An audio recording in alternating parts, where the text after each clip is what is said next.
The night the power flickered out in Evan Morales' apartment, the tournament clock didn't stop. On his monitor, the countdown pulsed red, finals in 30 minutes, and his old headset hissed like it was breathing its last. Evan tapped the cracked plastic ear cup with his knuckle, coaxing sound back into the left side. It answered with a whisper and then went silent again. He leaned back in his chair, stared at the ceiling fan slowing to a wobble, and laughed once, dry and disbelieving. It wasn't the kind of laugh that found humor. It was the kind that kept panic from spilling out. Downstairs, sirens threaded the rain-soaked street.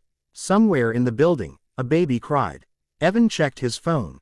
3% battery, one unread message from his mom in Toronto. Did you eat? And a notification from his team captain in Seattle. You good? I'm good, Evan said to the empty room. He always said that. He'd been chasing this night for 2 years, ever since he left his warehouse job in Mississauga and moved to Chicago with a borrowed suitcase and a folding chair.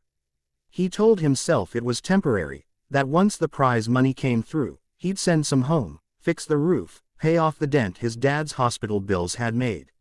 He told himself a lot of things. The headset crackled again, then died. Evan unplugged it and held it like something fragile. He remembered buying it secondhand from a guy in a parking lot, cash only, the foam already worn thin. Back then it felt like a promise. Tonight it felt like a warning. A knock came at the door, sharp, impatient. Evan froze. Another knock, softer this time, followed by a voice with a British lilt. Hey, sorry to bother you. Are you the gamer upstairs? Evan opened the door a crack. Mrs. Patel from 3B stood there with her cardigan pulled tight, eyes bright behind thick glasses. My nephew said you stream. He watches you sometimes. The red team. Evan blinked. Blue. She smiled, relieved. Blue, yes. Anyway, the power's out in half the building. But I have a little generator for my freezer. And, she lifted a sleek box like a peace offering. My nephew left this when he went back to London. He said it's very good. Noise cancelling. Spatial something. Evan stared at the box. Best Gaming Headset 2026 gleamed in silver letters, unopened. I can't. He stopped. The words tangled. He thought of pride, of borrowing, of how help always came with strings. He thought of the countdown ticking without mercy. Mrs. Patel tilted her head. It's just for tonight. Bring it back whenever. He won't miss it. Evan took the box with hands that shook. Thank you, he said, and meant more than the words could carry. The headset fit like it had been waiting. The world narrowed into clean sound. Rain fading, sirens distant, his own breath steady. The power hummed back through Mrs. Patel's extension cord, a thin line of hope snaking under the door. When Evan joined the lobby, his team exploded in relief. There you are. Dude, your audio's crisp. Focus up. They played like people who trusted each other.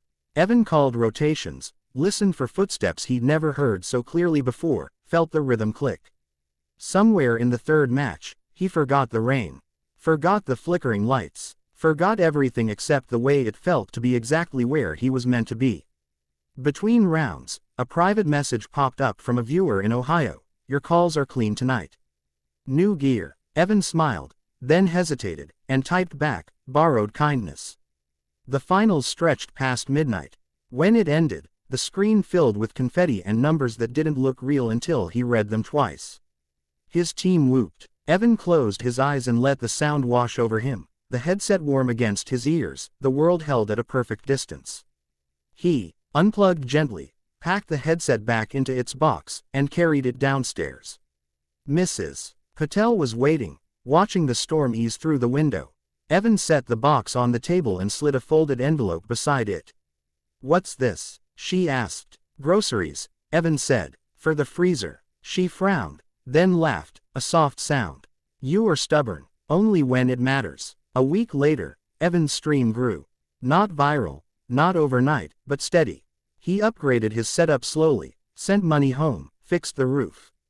He kept a rule he didn't announce. Every win paid forward something small and useful. A chair, a bus pass, a headset mailed to a kid in Halifax who played from a kitchen table. Months passed. One afternoon, a package arrived with a London postmark.